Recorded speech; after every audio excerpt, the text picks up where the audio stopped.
Welcome to the Business of Dance podcast, where you'll learn what it takes to create your dream professional dance career.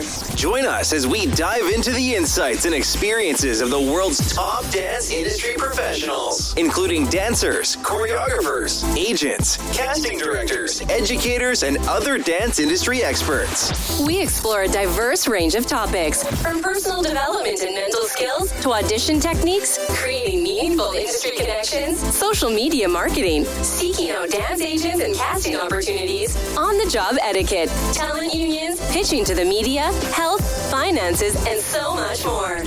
Here is your host, Menina Fortunato.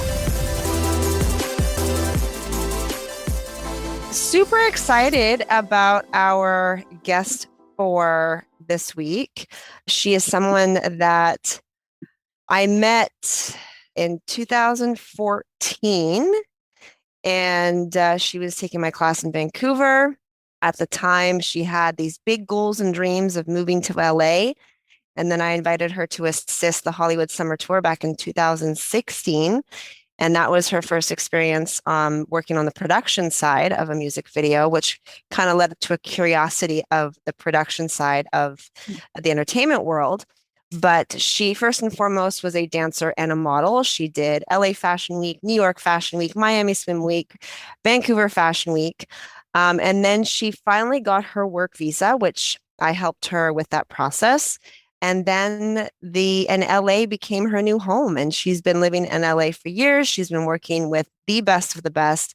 It was one of her dreams to be a Pussycat Doll. And she loved the Pussycat Dolls. And it was a dream come true for her to even not only meet Robin Anton, the creator of the Pussycat Dolls, but then eventually made her way to becoming her assistant for a while. And then a few years went by, and then she's been assisting Nappy Tabs, which many of you guys know, for many years, and almost every project that they work on, Alicia has been a part of as associate creative director and producer.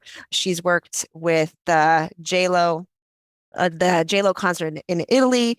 She was a part of the Netflix film Halftime, the iHeartRadio Fiesta Latina performance. She's worked with TLC, multiple Disney shows. She also worked with Kylie Cantrell, helped her with her merchandise and branding and websites and editing photos and videos, etc. She is currently working directly with Jennifer Lopez right now, full time, on her current projects. And today happens to be a day off. So I'm super excited that she gets to be with us today. So let's give some love to Miss Alisha Tallarico. Hi. Welcome, welcome. Thank All right, you. Alicia, so happy to have you here and so proud of you, I have to say. I'm proud of you because I know your journey, and I know it wasn't always easy, but you had a big goal and you had a big dream, just like many of these dancers watching, and you made it happen. And you're one of the few people that made it happen. So if you can kind of give, I know I gave you a little intro, but can you give everyone kind of a backstory of your career? I mean, obviously the short version, Yeah. We only have an hour. So the short version of your life, modeling, dancing, creative directing, producing, all the things. Who was Alisha Tallarico? All right. The cliche, I started dancing when I was 5. I did competitive dance like my whole life growing up until I graduated high school. And was dancing a lot, like just taking classes downtown Vancouver at Harbor Dance, Scotiabank, all those things. That's where I met Menina. I actually never modeled when I was in Vancouver. I never was really super into that. And then when I moved to LA for dance, I decided to go to a casting for fun for a fashion week runway. And I went and I got picked for something. And I was like, okay. And then I did it and I really enjoyed it. And I think I enjoy it more than like photo shoots and stuff because it's like kind of like being on stage. So it felt more of what I was used to with dance. And so I really started getting into runway, did a lot of that, as she mentioned. I really liked it, but it was not paying the bills after a while. And so I did as much as I could and hit like a lot of goals that I had, like LA, New York, Miami, got a taste of everything. And then was still dancing along the way, trying to do it all. Started working for Robin, got a lot of cool experiences with that. And then I eventually decided I wanted to get more into production.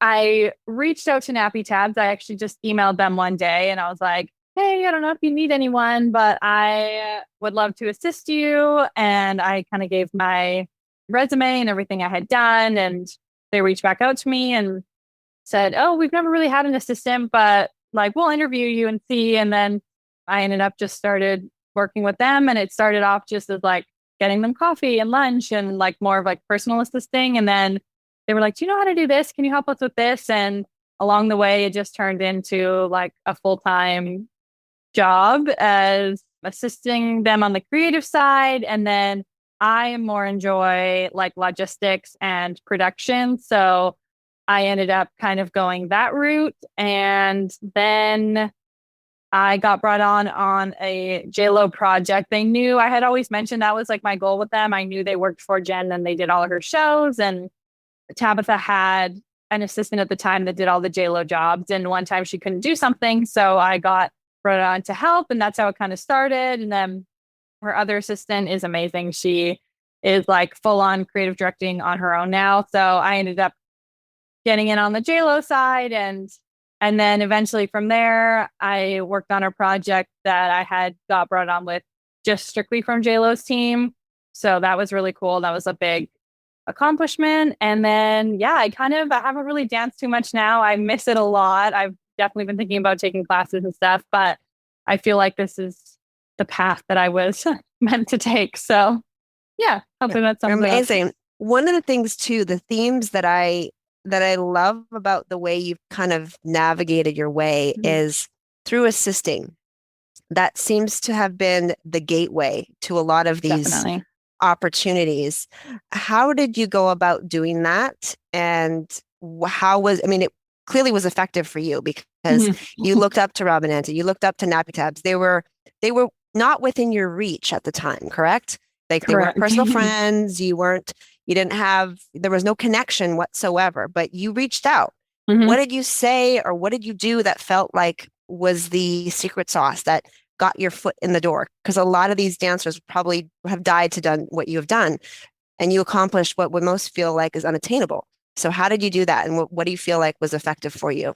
Well, for Robin, I first saw that she was opening up a dance studio in LA. It's called Playground. I'm sure some of you, if not most, have heard of it. And so I knew that was opening and I was like, oh my gosh, like I have to work there for her. And so I don't think at the time I found a way to get in while they were opening, but I think it was like within 2 weeks of them opening, they had like some event and I went and she was there. And I remember, I think at the time, like I was like, I love your jacket. And that was the first thing I ever said to her. And she was like, thanks. And then we started talking and she is really sweet and very personable. And she was like so cool.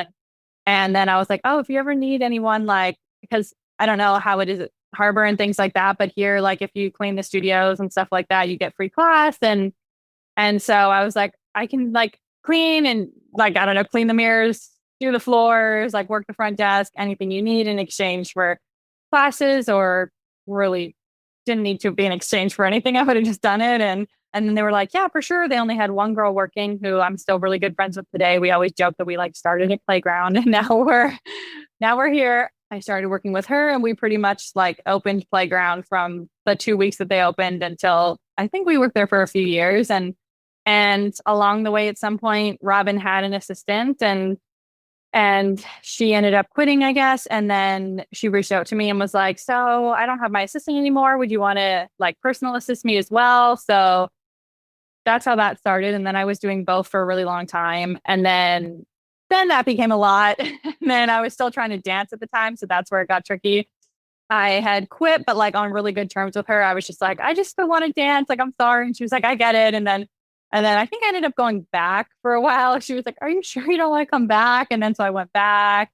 And then eventually I just started getting busier and busier. And I ended up quitting again. But to this day, like we still hang out and stuff. And so that's kind of how that happened. Definitely, I'm like the biggest supporter of asking for what you want. That is like something I would have never thought I would do. And now that's been like the only way that I get anything. And same with Nappy Tabs. Like I was looking everywhere for an email for them. I couldn't find it. I literally DM'd them on Instagram and I was like, I'm so sorry. Like, I don't want to be unprofessional, but I can't find an email for you. Like, is there one you can send me? Like, I want to send you my resume, blah, blah, blah. And they reached back out and they were like, oh yeah, it's this. And then I had before that reached out to my agent and said if they could reach out to Nappy Tabs for me, like I'd really love to work for them. And they were like, oh yeah, we'll let you know if we hear anything. And I was like, okay, well, that's not going to do anything. So let me just do it myself. And then so got the email, wrote them a long email. And they were like, great. And then, yeah, just went from there. And even actually for a recent Jen job, I was working in her office for a little bit as her office manager. I just heard them talking about her project one day and I went to her manager and I was like, if you need anyone for this, like, let me know. And he was like, okay, great. And like the next day he was like, I was like in the meeting, like starting to work on the project. So that is my number one advice is ask for what you want. Yeah, absolutely. I mean, Yeah. closed mouths don't get fed. So if you don't ask, you won't get. No, I think that was very clever because even with me, I remember just my experience with you. You had just taken my class once and then you reached out to me. I got this random email. I remember who you were, but then you're like, hey, I'm trying to get a visa. Can you write me a letter of reference? And I remember saying like, I don't even know you. You just took my class once. I'm like, that's pretty bold. But I was like, and I was like, well, wait a minute. So I have actually something authentic and real to say about you. And you want to get into the LA market.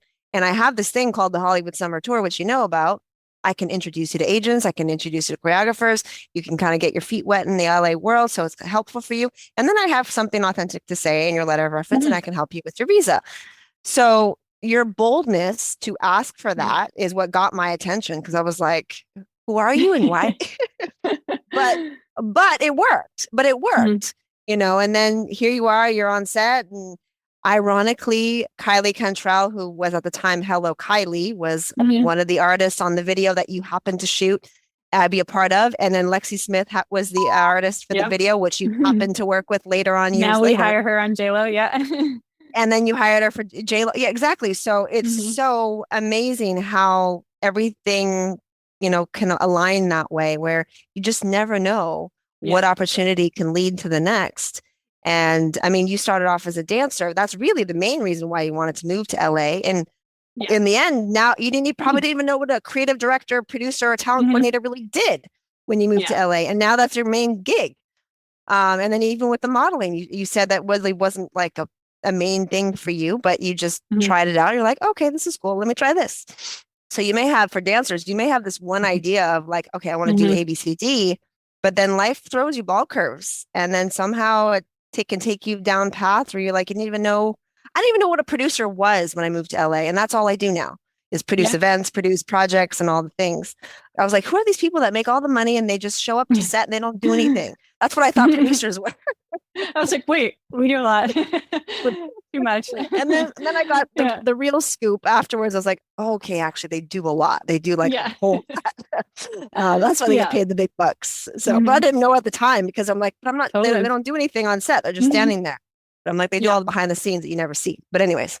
Okay, so now can you, if you don't mind sharing, I don't know if there's classified information that you can't share, but how have you currently been doing? Because since, was it December or January, you've been working directly with JLo's team as talent coordinator. What exactly are you guys working on?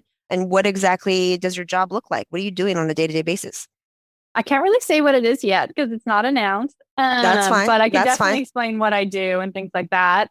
So I do a few different things with her team. I just am like, in the most humble way, like the jack of all trades. I'm kind of always doing random things, whatever they need. But I've really been trying to pick a lane that I really want to focus in and grow with. But I do enjoy doing it all. And I feel like that's a blessing and a curse at times. But when, for example, I'll kind of go back and forth. When I'm with Tabitha on a job, I assist her a lot more on the creative side. So we do like the lighting, the screen content in the background, like the set build. I've done things like I put on the headset on a live show and I like say 3, 2, 1, and then the lift comes up and then I call the lift to go down and like call things to go on stage and things like that, which I enjoy, even though it's very stressful because you cannot make any mistakes. Pressure. Yeah, 100%. Yeah.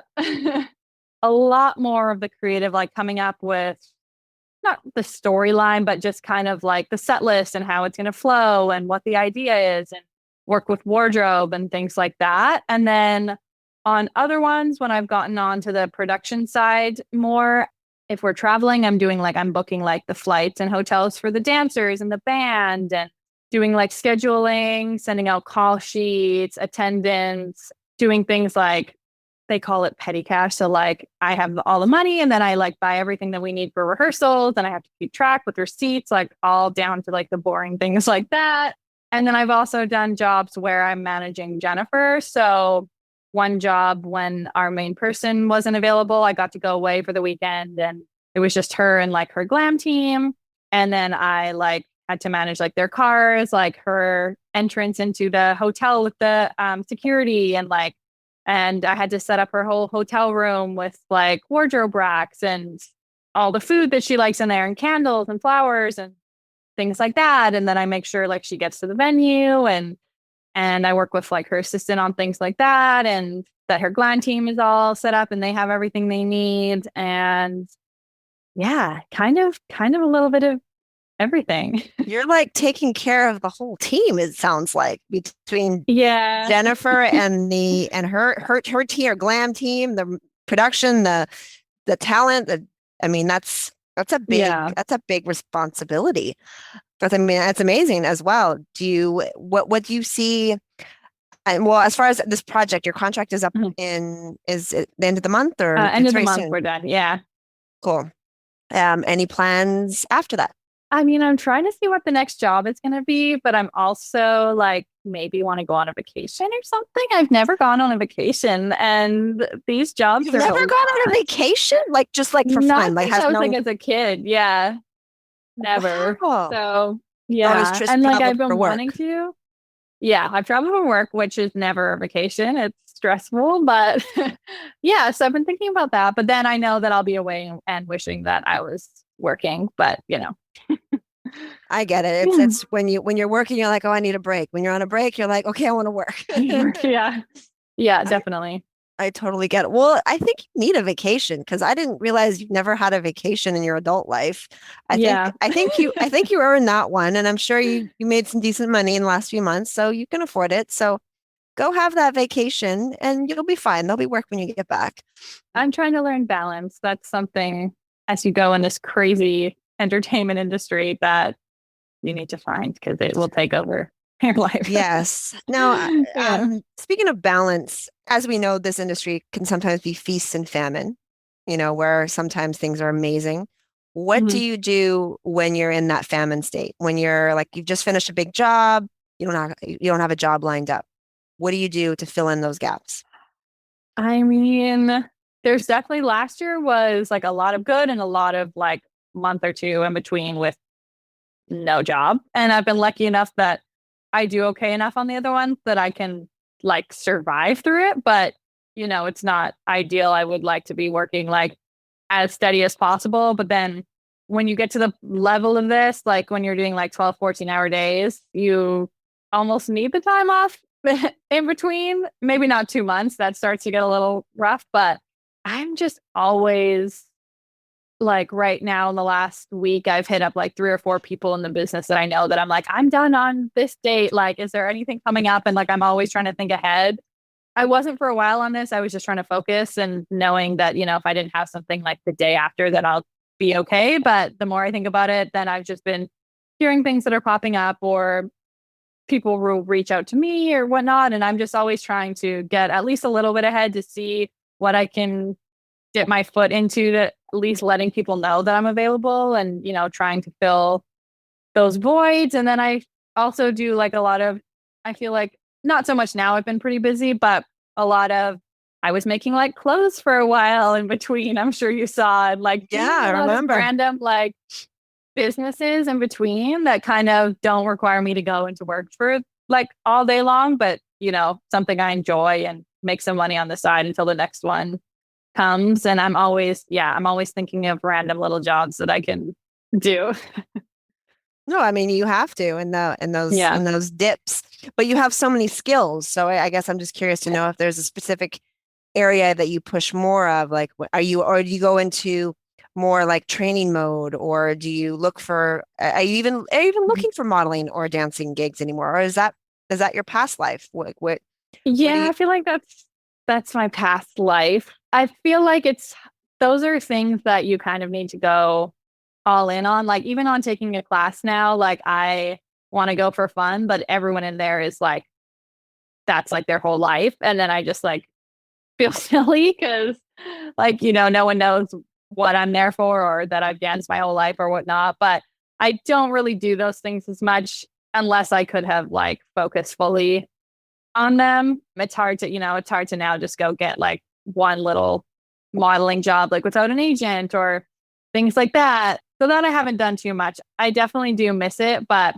now I've been lucky enough to be busy and realize that even if I miss dance, like this is definitely my calling. So I need to stick to that. And I can still, fit in things that I love as well. I mean, I love this, but yeah, at first I thought when I wasn't dancing and modeling, like that it was like a failure. And then I realized that this was just came along to actually be what I was supposed to be doing. Well, it sounds like dance and modeling was the launch pad for what you're doing now.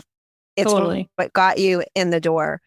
And that's the thing too, that I have these conversations a lot with dancers and the parents where they think that, oh, well, dance is such a short-lived career. You're only young for so many years. And what are you going to do next? But you're an example of that next step of what that transition can look like. I mean, just out of show of hands, dancers that are here on Zoom, raise your hand if you have ever even thought of what's after dance, what's after performing. A couple of you. How many of you would actually have an interest to do something like what Alicia is doing right now, being on the creative side? Cool. Amazing. So there you go. So here's I mean, that's good because I never thought there was anything after. I just thought I was going to dance my whole entire life. And that's good. It's good to let people know too that like my whole dancing thing, it wasn't like a few years. Like I did a really long time with it. And then I like essentially could say like fulfilled that and then, moved on. But it's good to know that some people already think ahead and not that you like, there's people that are dancing there literally their entire lives that you wouldn't have to go, into something else. You can teach and you can do other things so you could still dance, but it's good to have the other things, in the background that like you're open to. But even the teaching and the dancing or the judging and or all those other choreography things, it's still the next step. It's still what happens after performing, because oftentimes dancers and parents think to be in the dance industry is just to be a performer.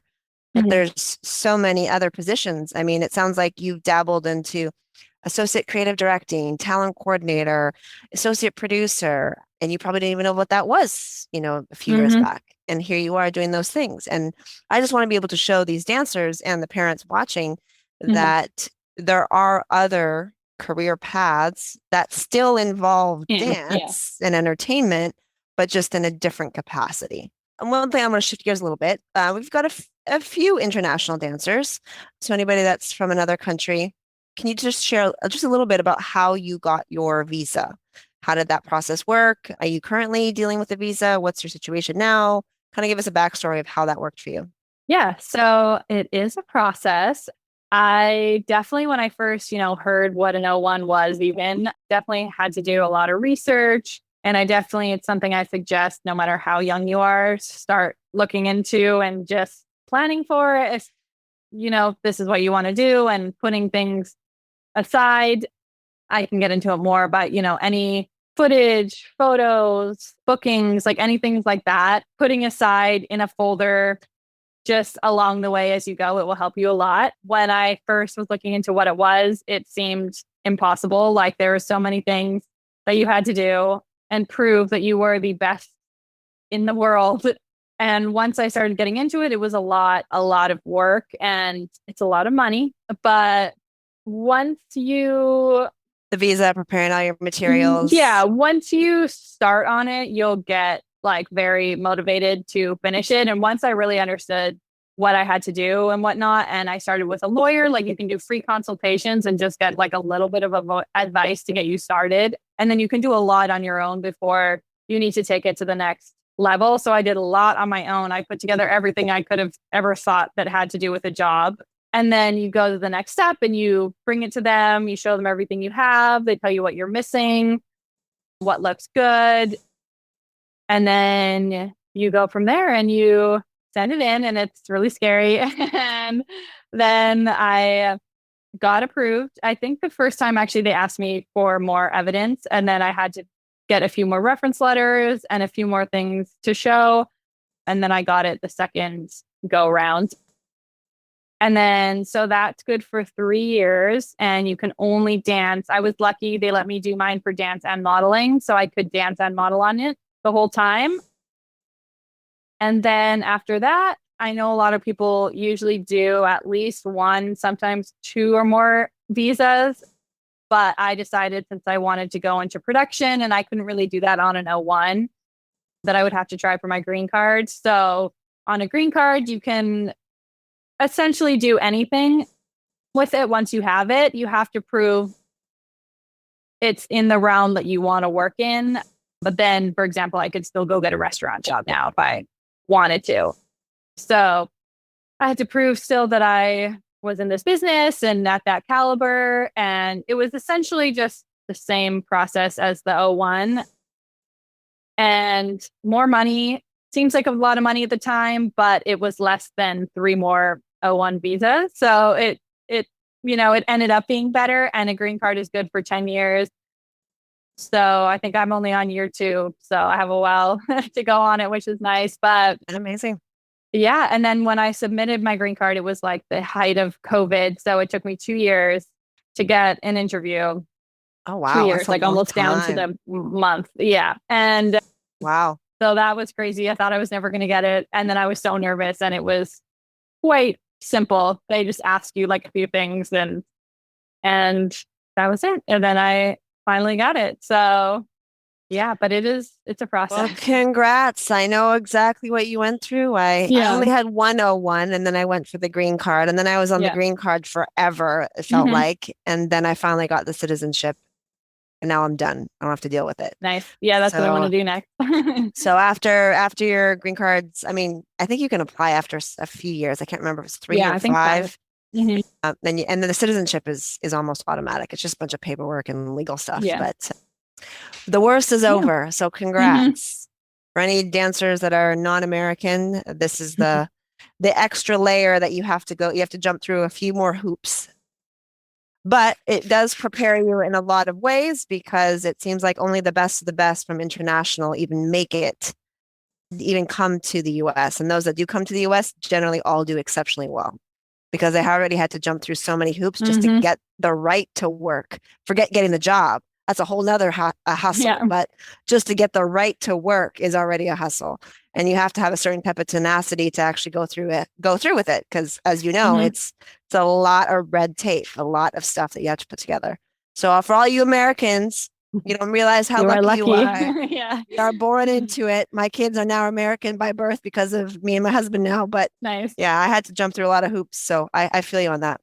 Amazing. I do have one final question for you before we start to go into the asking questions for everyone else. Okay. But based on all your journey and all your experiences that you've had, is there any big takeaways, any big words of advice that you would like to give these young dancers that were once sitting in your shoes? I think I would like to say that I was the underdog at the time. Like, I was not the best in my studio, but I was the only one that thought like, oh yeah, I'm going to be a dancer. Like, no matter how not good I was, like that was never even a question in my mind.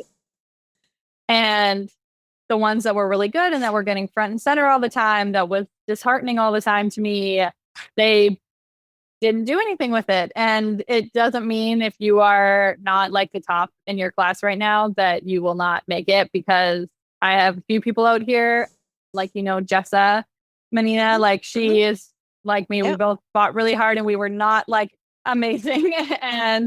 But we always knew that we wanted it and that it was going to happen. And that's the number one thing. Like, there's a lot of amazing dancers who won first place every single time and don't dance anymore. And so it's kind of almost the same thing as in high school. If you weren't cool in high school, it doesn't matter.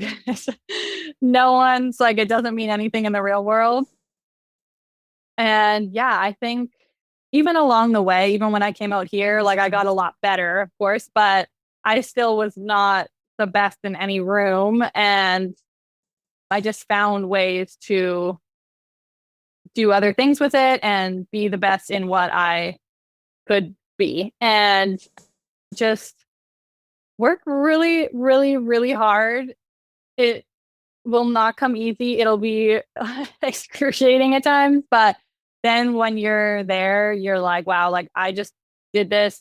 Of course, like people like you and everyone and Robin and Nappy Tabs help along the way, but you have to get yourself there, even with the things like with asking for it and, sticking with it once you get it. Because there's a lot of people that get the opportunities that don't stick with it. And I know a lot of people that have gone back to Canada and don't do it anymore because it was really hard, and it is. And it doesn't mean also that you failed if you don't go that path, because there's a lot of other things you can do, that are just as amazing. But if you want to stick with it, just know that it's hard, but you will get there if you, really put everything into it and don't give up and not worry about who's around you or how good they are, because it really doesn't matter in the grand scheme of things.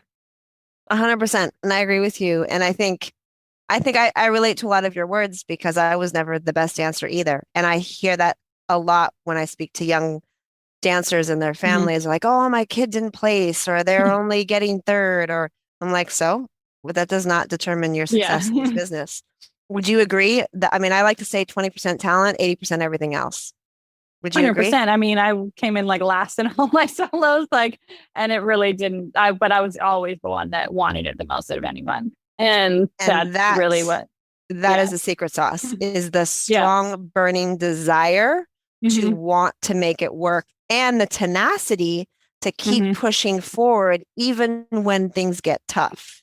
Because as you said, you've seen people, they just fall off. Things get hard and they quit. And then they're like, oh, let me just try something else. So let me just go with plan B or whatever. But when you have that tunnel vision of like, oh yeah, I'm going to be a dancer. I'm going to do this. Yeah. So what? I'm not the best. Who cares? When you have that, I used to always say there's no plan B. And that's another thing too. If you focus on plan B, guess what's going to happen? Plan B. 100%. You have to be willing to, was it burn? I was just saying, I forget, but it's like you not burn the bridge, but like if you're all in, basically. I know what you mean. Yeah. You can't, there's no like, well, let me try this, but if it doesn't work out, I'm going to do this. No, this is what I'm going to do. And that's what I'm going to do. And there's no like ands, ifs, buts. This is what I'm going to do. And as long as you keep pushing forward, here's the key to success. Just never quit. Never quit until you get what you want. Because eventually you'll get what you want. If you keep pushing. Or you can change your path like me, but that thing too is your path can change. You may get what you want, and then along the way go, wait a minute, I don't know if I want that. This is better. Yeah. This is better over here. And that's what you did. Yeah. And I feel like I've done that too several times where I'm like, oh, actually I like this. Wait a minute. Yeah. Amazing. Let's open it up. Virginia. Okay, so I'm originally from Louisiana, but I now live in Glendale, Los Angeles. And I just wanted to ask, my biggest thing right now is that I keep getting told that I don't have the right look. And after all the auditions that I've been doing, I always thank the choreographer and all the directors and everything. And I make sure they know my name, and I reach out to them afterwards. And they say that they really love my talent and they love my dancing, but that my look isn't correct. And I don't really know how to do that, because I make myself look older for auditions and I make myself look younger. I try to do a lot, but I don't know. That's what I just keep getting told. And it's very frustrating because there's only so much I can do about my facial structure. And they're not looking at my dancing ability at the moment. How do you deal with a situation like that? I mean, I definitely dealt with that a lot in modeling. As you can imagine, there was a lot of times that I'm confident in my walk, and there'd be a lot of times where they maybe didn't like my look, or I was not overweight but heavier than some of the other girls, which I know sounds crazy, but hard not to take it personal. But it's also sometimes it's just not personal, they maybe have like a one track mind on what they're looking for. And, I do castings for the dancers for Jen, and sometimes we'll be like, well, we need 2 redheads, 2 blondes, and 2 brunettes, or, she doesn't want any blondes on this, and sometimes it is definitely just like not what is needed in that moment. And then sometimes, they could say, we want all brunette, like tall girls. And I went to an audition once and they said they wanted 5'10" and up and brunettes. And I was 5'10" brunette. And by the end of the job, I went through so many rounds and they hired a short blonde girl. And I was distraught. And like, I was like, Right. are you kidding me? This is my only chance because I'm tall and I don't get like any auditions. And it's just crazy. It's like, and I didn't take it personal because it wasn't another 5'10" brunette, then I would have been like, ah, Right. but clearly it just wasn't meant to be. But I think too, also I see in a lot of dancers like really narrowing down your style and one, not really worrying about what anyone else looks like or trying to fit into something, but just having like a haircut or a hair color or like a clothing style that you really like. And maybe it can be something that stands out. Like, I'm not saying like go bleach blonde, but something that gives you like an edge or something that, makes you stick out or things like that are always good. But yeah, I would say don't take it personal. There's so many things that they say what they're looking for and it's not that, or they just need exactly one thing that you're not. And that's the crazy thing about the business is you never know. Like I went to one audition and I can't remember what it was, but I swear they kept like all the opposite of what they had said. And you're just like, and it's so disheartening, but it's really not you. It's just some person that cannot decide what the heck they want. And I mean, I think it's great that you're noticed more for your dance ability than your looks, because I think there's some people like when I'm fully glammed in a room, like I might look like I'm good, but then like I'm not the strongest dancer. And so that's almost worse because, you can fix your hair, you can whatever. And if you're already like extremely talented, that's like a blessing. So yeah, I'd say just, there'll be tons of auditions. And I think just find like your style and what you feel really good with and don't try to, look like anyone else. And yeah, I think that's all we can really do. Right. Thank you. I think that's great advice. There's a couple of things that you'd mentioned, Alicia, that I'd like to tap into. So with you, Virginia, being authentically you at the end of the day is the most important, because you may not be right for that job because you may not look the part or the type. Maybe you're too tall, you're too short, you're too dark, you're too light, whatever the reasoning is, you may not be right for that job, but there will be a job that's right for you, that is accepting of who you authentically are. I will say this though, something that Alicia touched on is finding your sense of style is important, especially in the commercial world in the LA market. A dancer that I would like for you guys to look up is Brooke Lipton. She's my generation. She's a redhead, natural redhead. I think she has some freckles and super uber talented and really struggled with her bookings. And then one day she decided to chop off her hair and she just created this like really cool look. Okay. But it was her. It was still her, but it was just had a kind of a funky vibe to it. And after that look, she booked the Britney Spears World Tour. And everybody noticed how she showed up one day with this look. Now, it was her look. She didn't look like anybody else. She was still the redhead that she was, but it was just the way she did her makeup, the way she cut her hair, and the look of the wardrobe that she picked. She develops a sense of style for herself that was authentic in her and unique. And that's what got her the jobs, is because she had the talent, like you, Virginia. She had the talent. It's just she hadn't quite figured out what her look was. And I think that's something too that you start to explore. And being in LA is a place where you can do whatever you want. Nobody's going to judge you on your look, right? But you do need to have a presence that makes you stand out in some way, but still authentically you, whatever that is. Does that make sense, Virginia? I know you're driving. Don't talk. Just listen. And that goes for everyone. Like you do want to create a presence when you walk into the room so that people are drawn to your appearance. And then when you dance, then it's like the cherry on top. Like, oh my gosh, I love her even more because not only she looks amazing, but she's got the talent to back it up. And even you've got And the I'm two a strong together. believer in that because I was the person always going to class like in full glam. And maybe we don't need to be that extreme, but like me and like another girl that I used to live with, like we were like always just looked like we were on the job.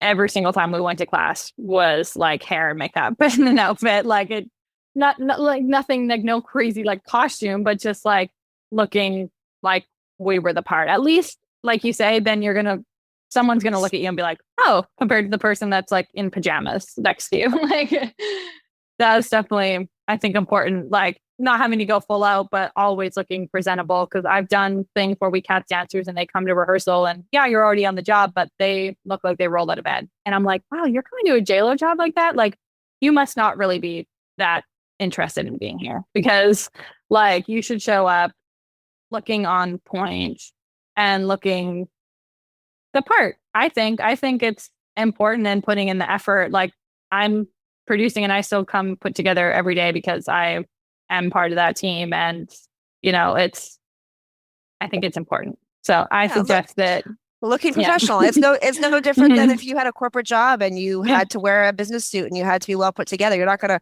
show up at your corporate job rolling out of bed and be like, this is me. This is me every day. Like, no, you're dressing a part because you're at a corporate job. Or in this case, your job is to dress the part of whatever, to look like a dancer for that whatever job that you're auditioning for. But yeah, I 100% agree that looking your best too, because you never know who you're going to meet as well. Like, in a class, and I remember back in the day, I've been scouted from classes where people are like, hey, are you available for this job? I've been scouted at auditions where I didn't book that job that I auditioned for, but I booked another job. That's how I got the Luke Bryan music video. I didn't get the job I was auditioning for, but the choreographer happened to be there. And she was like, hey, are you available? I really like, your vibe, your look, wherever you're dancing. And I booked that job instead. So especially in LA. LA is a place where you never know who you're going to meet. Even at the coffee shop, it doesn't matter. And I've been in positions where like, oh, geez, somebody's important over there. And I did roll out of bed. You don't want to be in that position. Anyways, thank you so much, Virginia. Sorry we dragged that out. I want to give everyone else a chance to ask their questions. All right. Sienna, add pin. Hi, I'm Sienna Morris. I'm currently in LA, but I live in Orlando, Florida. I'm here for a contemporary ballet company that I'm doing right now. And I'm going to ride this as long as I can, but I just want to know your thoughts on college and if you went to college or online or what you did or just your thoughts on it. Yeah, so I did not go to school. I went to makeup school, but that doesn't count. School is not for me. Like I did fine in school, but I don't think I ever thought I was going to go to school. And I feel like even not back in the day, but even when I was younger, college was a little bit bigger of a deal. And I had to be like, okay, parents, I'm not going to go to school. Like I'm going to dance. And they were fine. They kind of knew. But now even more, I think either is fine. Like I think going to school is great and you'll learn a lot. I know someone who went to school for dance and they absolutely loved it. And then I know, some of the most successful ones have never gone to school. And I had someone actually once ask me, they were like, oh, my cousin's really interested in what you're doing with producing. Like, where did you go to school? How did you get into it? And I was like, oh, I didn't go to school. I just like asked someone one day and figured it out. And, so it can go either way. I wish I don't know what there's like one main dance school out here that I know quite a few people went to that they really loved, but I definitely don't think it's necessary. If your parents are watching, sorry. But that's if you want to do and you enjoy it, then it's also, great and can get you a lot of places too. I think like a few big choreographers were teaching at the one school and then some dancers, booked some stuff off of being seen. So I think it can go either way. I don't think you should feel like you have to be successful. But I think, if you enjoy it, then it's also great and you'll get a lot out of it in other ways. Yeah, that's a great question and a really tough question, Sienna, because there really is no one size fits all. For some people, school is necessary just to grow up. For other people, some people learn better hands-on. I think Alicia is probably one of those people. I'm one of those people where hands-on learning is, I like to be in the field. I don't want to be textbook. And I mean, I can tell you my own journey. I went to school for 3 years right after high school just because I had good grades and that was the thing to do. But I didn't want to be there. I wanted to dance in LA. I got my O1 visa and I was out. And then I did look back. And I went back to school after I had baby number 1. And then I got sidetracked because then I had baby number 2. And I'm 4 credits away to this day from my bachelor's.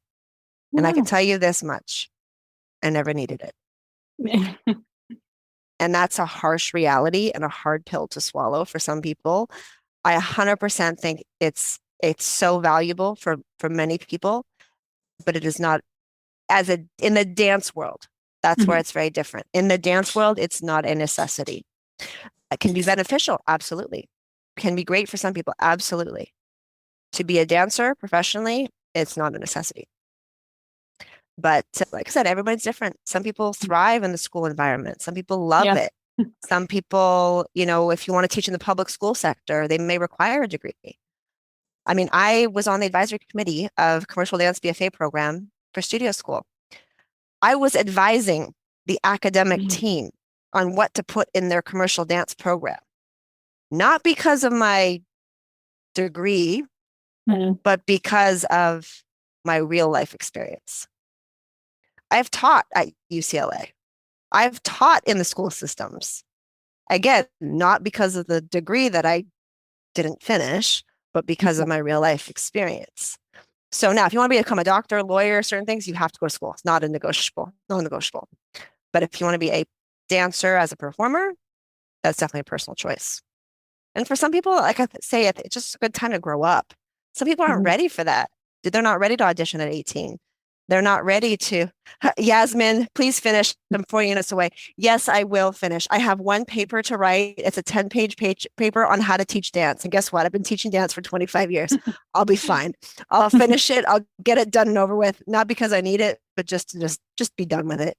But yeah, it was started in 1998. Do the math. I don't know, 25 years or whatever it's been since in my school journey. But I learned great things. I learned how to write. I learned, how to be a critical thinker, how to debate. Those are skills I learned in school. So yeah, for those things, it was very beneficial. For dance, not so much. That was just for me. Does that answer your question, Sienna? Is that helpful a little bit? Again, personal choice. For some people, great. For others, not necessary. Great question, though. And it's always a tough question. All right, Stella, I saw your hand up earlier. I'm from Walkerton, North Carolina. And my question is, when you're looking for talent, what is the positive thing you look for? And what are some things that will eliminate you? Ooh, that's a great question. I think when I'm casting in this day and age, I'd like to say, unfortunately, it's a lot of social media. So touching on not necessarily like looks and things like that, but if I go to someone's Instagram and they don't have their agent in their bio and like a headshot that I can pull to show Jennifer and like a dance video that I can grab, then we probably move on unless I know them personally to text them and ask them to send me something. So I'd say definitely you're, maybe a little young, but just having that presence out there that even if you have, headshots or something, anything that someone can look at and that I can take and, show who I need to show is a big thing. And then, I would say a positive is one thing I would say more so than casting necessarily, but in general, like a really good attitude. So let's say more so at an audition, maybe someone that, people give off good or bad a vibe sometimes. And I think just someone that you see as, being nice to everyone and just working really hard, like not someone that's standing in the back and, not really paying attention or talking to their friends, or because I've definitely seen that where I'm like, why aren't you paying attention? Like, how are you? And it's just not a great look. So I definitely think more so before like looks or anything like that, like someone who's working really hard, paying attention, has a great attitude. That's definitely a positive thing in like an audition environment more than you would think. And even just something I kind of like to mention sometimes that people don't think about is even not in an audition, but for example, class or any public setting where you're running into maybe other dancers, things like that, is being nice. I had some girl one time that I just remember in class, like, was rude and said something to me. And this is when I was years ago. And now when we're casting, I'm like, don't really want to use her. Like, I know she has a bad attitude and it's something she would have never thought in a million years that would not get her a job. So I like to tell people that things like, just always be nice to everyone around you, even if you're not thinking that it's in the scenario. That's a big thing because you never know who people are and stuff. And yeah, there's a lot of people who are just, even if you're not the best dancer, like we use over and over because they have the best attitude. So it comes down to professionalism and work ethic. Sounds like 100%. Does that answer your question, Stella? Yes, thank you. Amazing. All right. Kayla. Hello, I'm Kayla and I'm from Longview, Washington. I am dying to ask, as a dancer, did you ever want to dance or work with J-Lo instead of picking dancers for her? Yes, 1,000%. I always joke about that with people, because now I'm friends with a lot of the dancers, and I was like, I always thought I was going to be in the rehearsal, not picking you, but I definitely know that I was probably not. I mean, maybe I thought I was at the time, but not at the caliber of her dancers. So I definitely always thought that was like definitely the goal.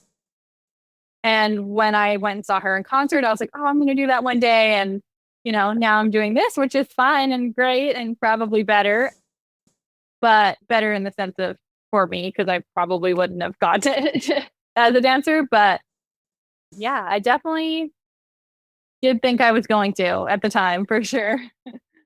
Nice.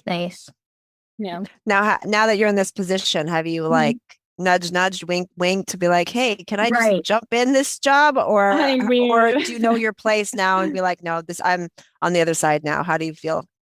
I mean, one time when I was doing a job with Tabitha, and I was filling in for her other assistant, and then her assistant ended up coming back for the last half of the job, and they ended up needing some not background dancers, but extras for a section of it. And I was like to Tabitha, I was like, well, if I'm not going to assist you on the rest, like, can I do this? And she was like, yeah, you want to? I was like, yeah. And she was like, sure. And then so I did that. I mean, at the time I wasn't really as close with Jennifer, so she didn't really know the difference. But yeah, I mean, I definitely took that and ran with it, but that was a much simpler little thing. Now I would never be like, oh, can I dance? I also know I probably couldn't keep up with the caliber. So as much as I would like to, yeah, I think I've found my, like you say, my place. Well, hey, you're on the side of picking dancers, and that to me is more a seniority job anyways. So going back to the dancer role would actually be degrading you, in my opinion, because you're now at a higher up level. So you just kind of skipped a spot. You went from being assistant to now at the top. So that's not a bad thing, But great question, Kayla. Thank you so much. Thank you. All right, Chloe. Hi, I'm Chloe. I'm from Louisiana. And first, I just want to say that the question about college really that was very helpful, because I'm not going to college, and I've kind of got some comments here and there from friends and stuff. And that was really reassuring for me. It's that it's okay either way. So thank you. And my actual question is, you mentioned social media is kind of a big part about casting. If you don't have that big of a following, do you recommend anything for or like how do casting people like find your social media, or is there anything that you can do to like get your social media more out there and noticeable? I don't actually find that the following, I mean, on my end with Jennifer doesn't really mean anything. I think it's different with all different artists. Like Jennifer is a dancer and she like wants the best of the best. And I don't think it mattered if they had 2 or 2 million. That I don't think I've ever looked at followers. So I definitely depends. Just, from my end. Definitely. And I think too with COVID kind of killed the audition thing. So now there's not as much audition. So social media is so important. I think, like I said, just having the material on there. And I'd say in the way of finding people, sometimes I'll literally look at, maybe there's one guy that I know, and then I'll go look on his page and see if he's tagged any other guys in his like group videos. And I'll just go to every single guy and see if they're good. And then I'll put them on the casting sheet. Like, so it's kind of random at times.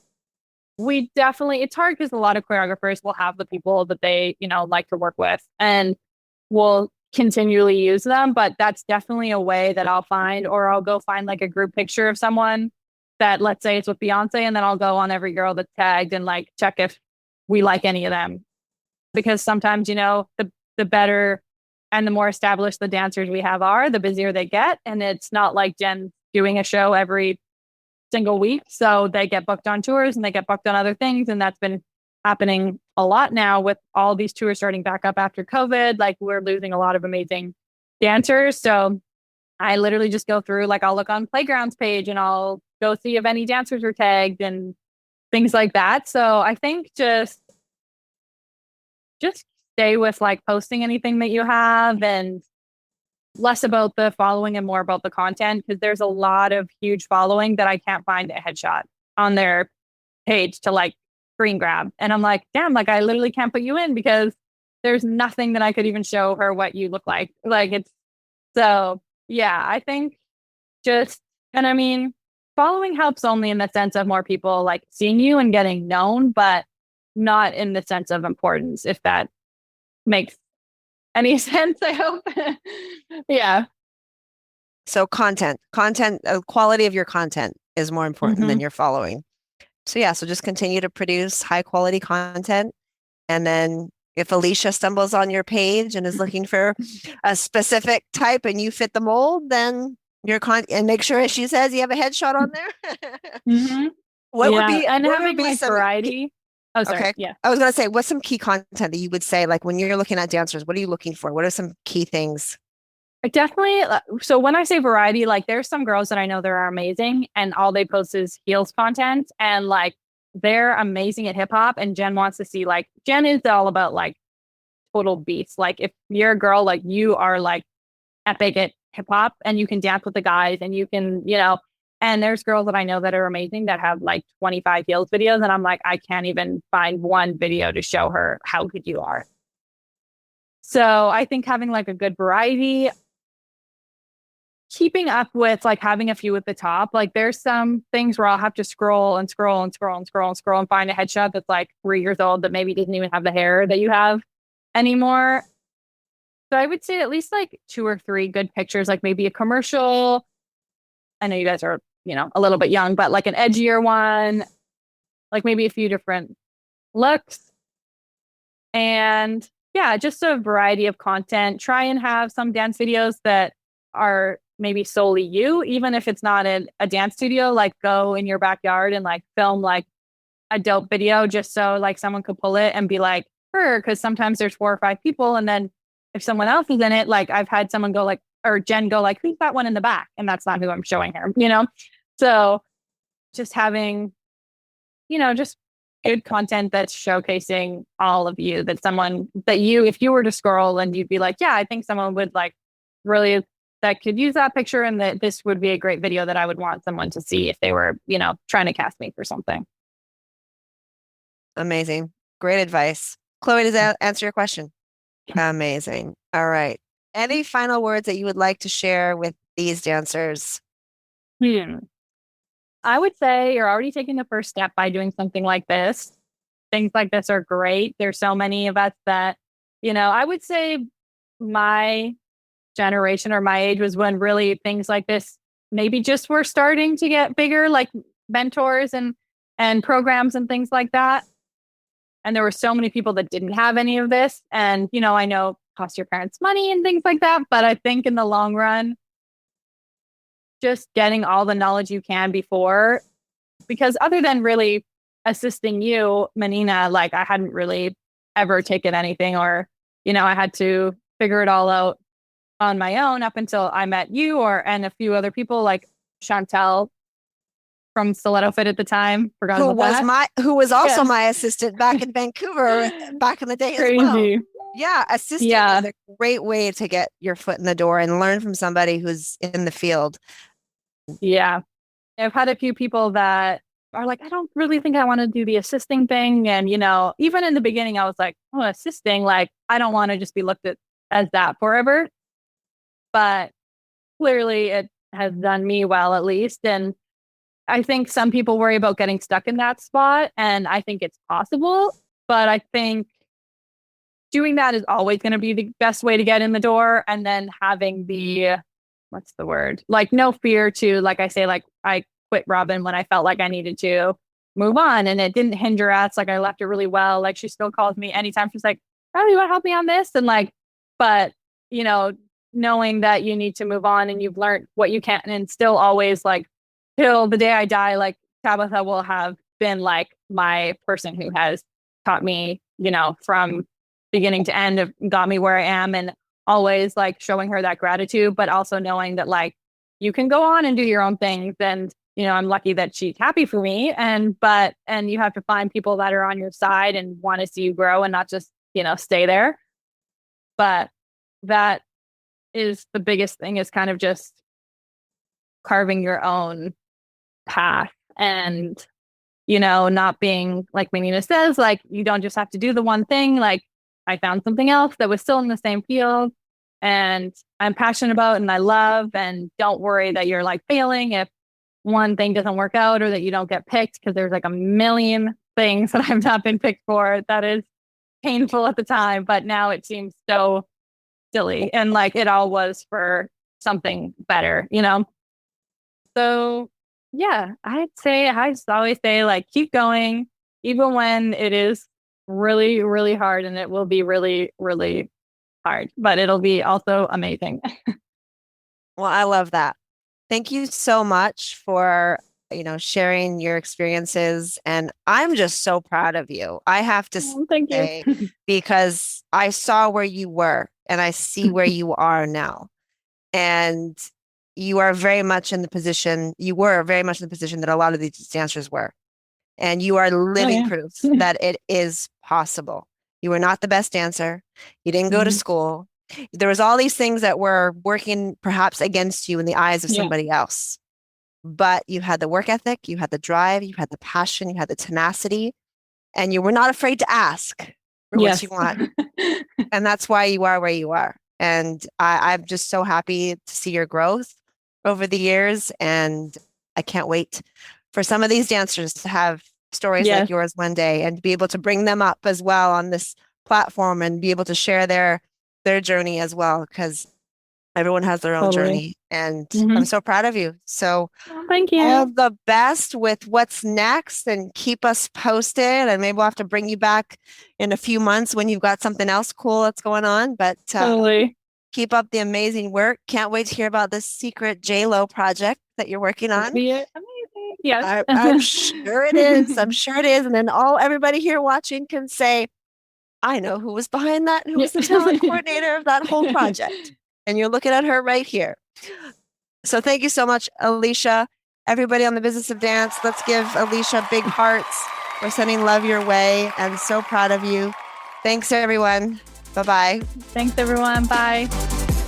And that concludes another episode of the Business of Dance podcast. We hope you found today's conversation insightful and gained valuable knowledge. Be sure to join us next time for more inspiring interviews with top professionals in the dance industry. If you enjoyed today's episode, please subscribe to The Business of Dance on your favorite platform and take a moment to leave a review. Your feedback is greatly appreciated. This podcast is brought to you by the Business of Dance online mentorship program to help aspiring professional dancers create their dream dance careers. Thank you for listening. Until next time.